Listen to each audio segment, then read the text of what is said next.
தமிழ்நாட்டில் ஆபாசமான ஒரு விஷயம் தலையெடுத்து ஆடுறதுக்கு காரணம் முற்றுப்புள்ளியா இருந்த திருச்சி சாதனா.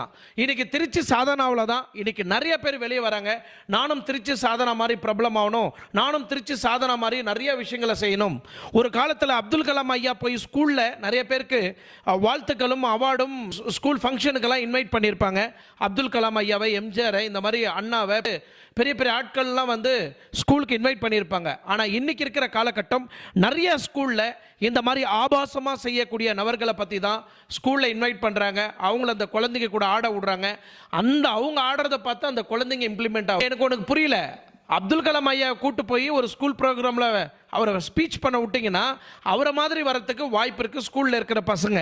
இன்றைக்கி திருச்சி சாதனா, சூர்யா ரவுடி பேபி, இந்த திவாகர், டாக்டர் திவாகர், அவர் ஒரு மென்டல் பைத்தியக்கார மாதிரி தன்னைத்தானே ஒரு மென்டல்னு அவருக்கு தெரியும். பட் இருந்தாலும் நிறைய பொது